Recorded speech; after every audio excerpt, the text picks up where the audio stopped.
하나님께서는 인간을 만드시고 인간을 다른 모든 피조물들과 달리 탁월한 존재로 지으셨습니다. 실제로 인간은 모든 피조물을 다스리고 있지 않습니까? 그죠? 자, 그럼 여러분들 이런 생각이 들 수도 있습니다. 인간 이 뭐예요? 이거 번성하고 생육하고 정복하고 다스리고 이거 뭐예요? 이거 압제하라는 말일까요? 그런 생각이 들지 않습니까? 뭐 이거 압제하라는 거잖아 이런 식으로 생각할 수도 있습니다. 그런 의미가 아닙니다.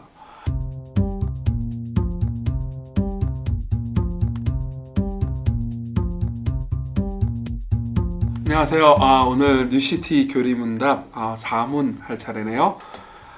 뉴시티 교리문답 4문을 먼저 읽어드리겠습니다. 하나님은 우리를 어떻게, 왜 창조하셨습니까? 답입니다. 하나님은 자신의 형상을 따라 남자와 여자로 우리를 창조하셨습니다.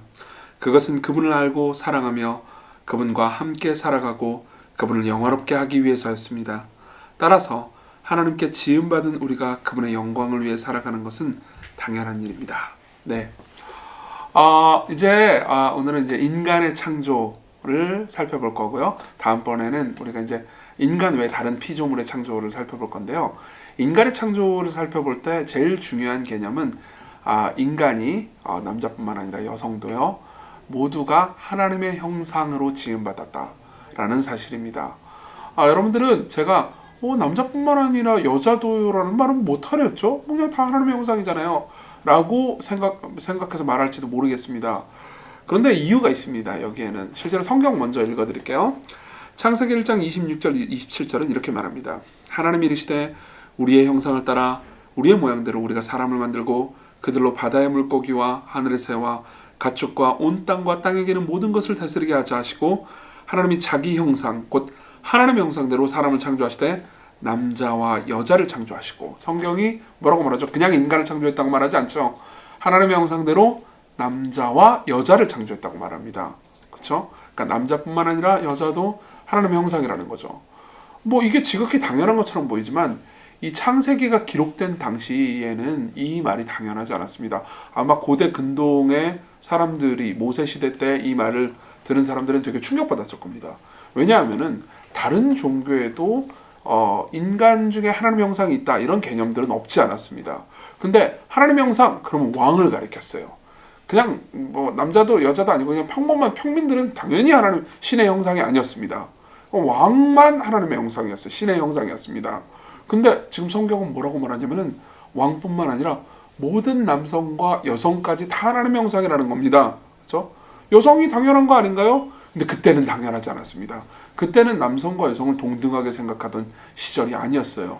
근데 성경은 뭐라고 말합니까? 남자와 여자 모두 다 하나님의 형상이라고 말하는 겁니다. 그렇죠?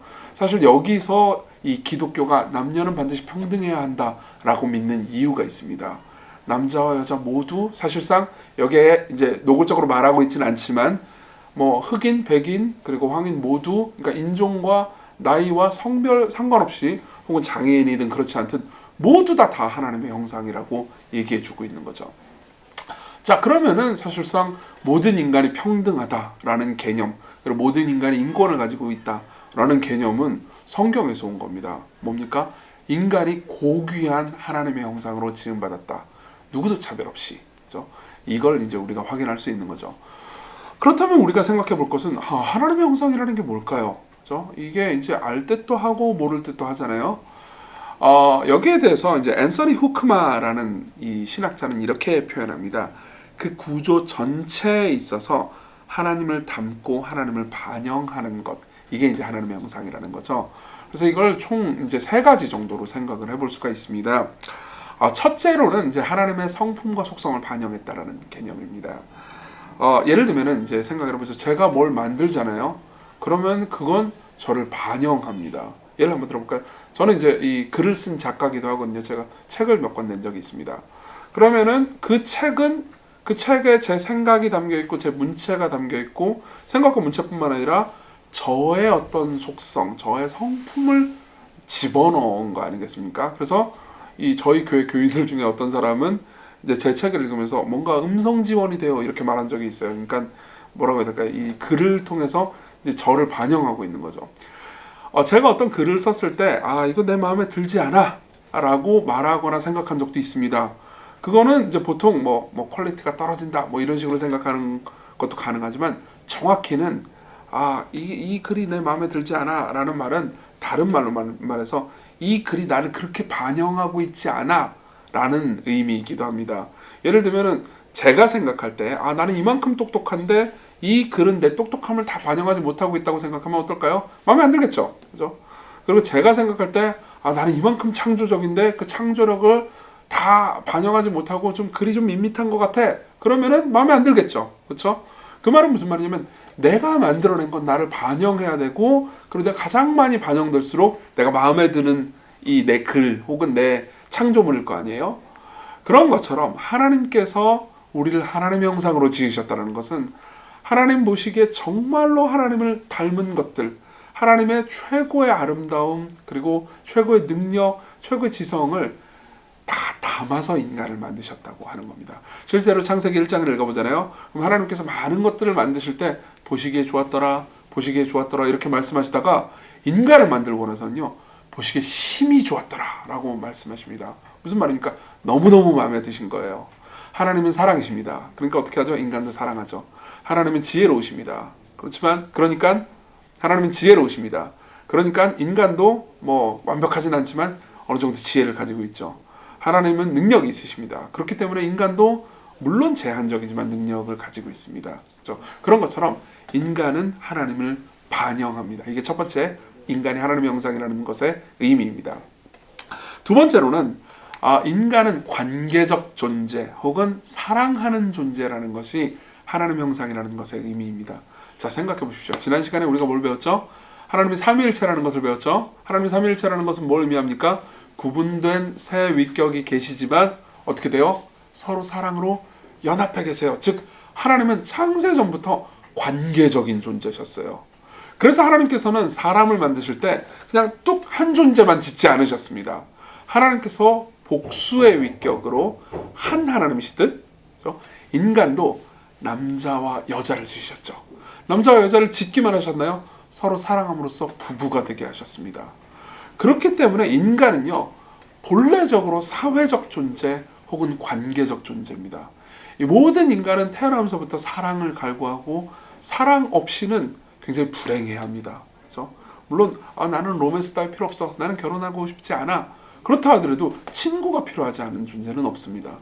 인간은 가장 언제 고독하죠? 친구가 없을 때, 나를 사랑해주는 사람이 없을 때, 그리고 더 나아가서 내가 사랑할 대상이 없을 때 불행해야 합니다. 왜 그럴까요? 인간이 하나님의 형상을 닮았기 때문입니다. 인간이 하나님의 어떠하심을 반영하는 존재로 지음받았기 때문입니다. 하나님은 창세전부터 관계 가운데 계셨습니다. 성부와 성자와 성령으로요. 하나님은 창세전부터 사랑하셨습니다. 완벽하게 서로 사랑함으로써 행복해 하셨죠. 그런 하나님을 닮은 인간은 사랑하는 존재로 관계 가운데서 사회적으로 서로 받아들여지면서 서로 인정해주면서 사랑받을 뿐만 아니라 사랑을 하면서 살아가지 않고서는 행복할 수가 없습니다. 그게 우리가 하나님의 형상으로 지음받았다라는 의미가 되는 거죠. 자, 그리고 세 번째입니다. 세 번째로는 이 하나님의 형상이다라는 말은 하나님의 통치를 의미하기도 합니다. 다시 말하면 하나님의 통치와 주권을 하나님이 그런 통치와 주권을 가지신 분이잖아요. 그런 것처럼 인간도 하나님의 통치와 주권을 반영하거나 혹은 하나님의 통치와 주권을 받은 존재라는 것을 의미합니다. 자, 이건 좀 설명을 해볼게요. 여러분 대한민국 대통령의 얼굴을 떠올릴 수 있나요? 지금 바로 떠올릴 수 있을 겁니다. 대통령 얼굴 다 알죠? 그죠? 근데 대통령을 실제로 본 사람이 계신가요? 물론 이걸 보는 분들께서는 이제 분들 중에서는 대통령 얼굴을 실제로 본 사람들이 있을 수 있겠죠. 근데 대다수는 보지 못했을 겁니다. 그럼에도 불구하고 대통령 얼굴을 아는 이유가 뭘까요? 뭐 뉴스나 혹은 인터넷이나 뭐 TV나 이런 걸 통해서 여러분들이 이 사진을 혹은 동영상을 봤기 때문이죠. 그렇지만 고대 근동에는 그런 것이 없었습니다. 사진, 동영상 이런 게 없었어요. 그러니까 한 나라, 한 국가 내에서 왕의 얼굴이 어떻게 생겼는지 모를 수 있잖아요. 근데 이 사실이 왕 입장에서는 기분 좋을 리 없지 않습니까? 그래서 왕은 어떻게 했냐면은 이 자기가 통치하는 다스리는 나라 곳곳에 자신의 형상, 자신의 얼굴을 새긴 뭐 동상, 석상 이런 것들을 만들어 두었습니다. 그뿐 아니라 동전 있잖아요. 여러분들 고대의 동전 보면은 다 그런 걸 볼 수 있습니다. 동전에 자신의 얼굴을 새겨 넣었죠. 그럼으로써 자신의 형상을 보여줌으로써 사람들이 이 나라 왕이 누군지 알게 하려는 의도가 있었던 겁니다. 그러면 생각해 보십시오. 동상에 석상에 뭐 이런 것들이 막 있는 거를 보면은 뭘 할 수 있어요? 그죠?